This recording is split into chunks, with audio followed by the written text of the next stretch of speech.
long-tailed macaques are actually down the path for me and are heading back to where they sleep at night. Even in the morning, they return to the lair sometimes to rest, to regroup, and see how things are going. Or they cross through the back of the park and enter another wooded area where they can do more foraging. So what I've seen in them today, they've actually been doing a lot of foraging, which is their normal behavior. I mean, they go out looking for food and just moving as a group, finding better places to find food. They're also looking through trash cans, motorbikes. They've been a real pain, so to speak, to the local fishermen right now because they're pretty smart. They know how to get into a motorbike. And let me show you. As I get closer to them, I will actually get quiet. So I'm getting closer now.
So as they continue to move further away from me, I can start talking again. They don't pay a lot of attention to me because they've seen me a lot.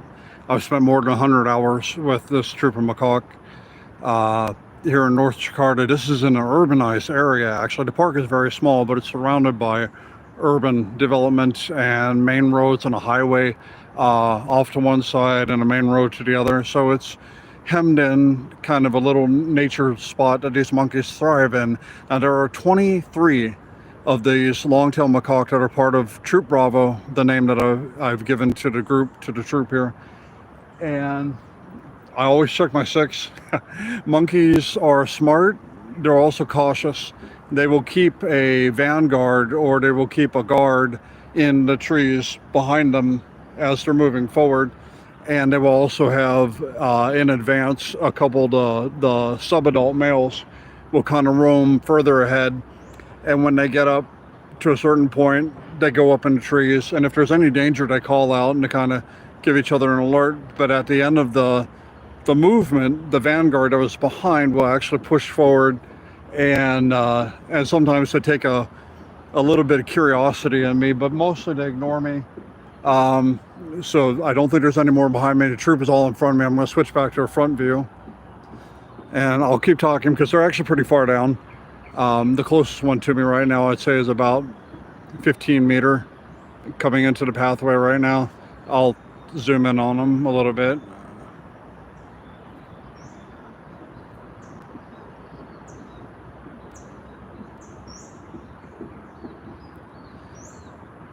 So are they aggressive? No, actually, in their natural state, if you're not doing the things that would attract their aggressive attention, that is to say, you're not staring at them, you're not trying to give them food, you're not messing with them, you're not trying to take selfies with them, they are completely relaxed. They're not going to get wild and crazy. It's kind of a myth that long-tailed macaques are hyper-aggressive or even unruly. They're actually pretty calm. And the babies will come out, and you'll see them further down the path. Down here, there's some babies that are playing, some young ones. They play, they eat, they move. That's basically their whole day, is just hanging out together as a group and doing the foraging behavior because they need to eat quite a bit. They are mostly frugivore, which means they mostly eat fruits, some vegetation, but they will also eat crabs and snails and insects. But the bulk of their diet comes from things that take a long time to digest, and to extract those nutrients takes a lot of work for their stomach and their body system, and basically that means I have to eat constantly throughout the day. So I'm sort of shaky. I'm zoomed in, and every time I step, it's going to shake. I'll zoom out again, and it'll get a little more stable. I always try to keep my distance. I have no reason to get close to them. I have no reason to be next to them. That doesn't mean that they don't come to me, because sometimes, of course, they pass by me, or a few of the females, when they don't have a baby with them, they're more curious, and they've been a couple times known to come right up to me. And I don't interact with them. Many reasons, mostly because of my safety, their safety. Additionally, I don't want to get disease or pass disease to them.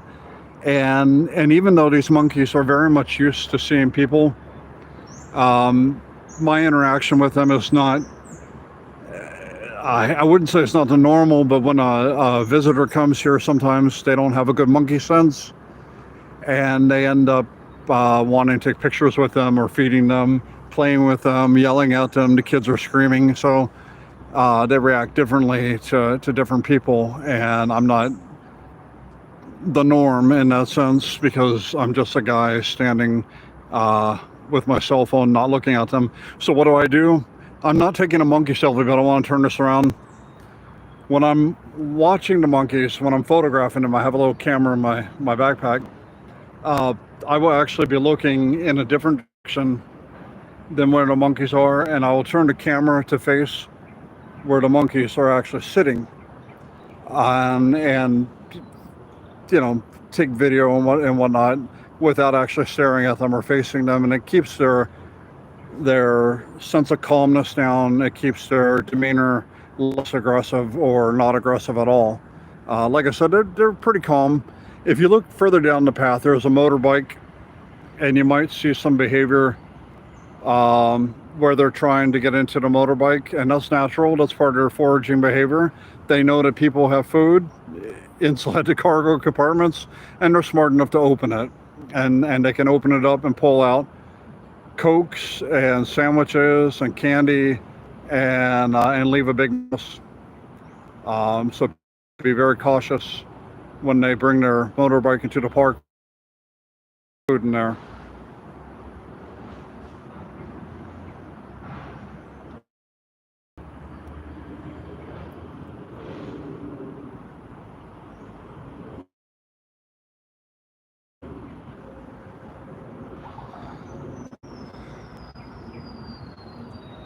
I'm pretty much at the end of my observation, which is why I took to think about it. Not that I don't think about the YouTube channel, but it's not monetized. I don't make any money from it, and it kind of falls on the back burners video a few days after the observation. I thought it'd be really nice.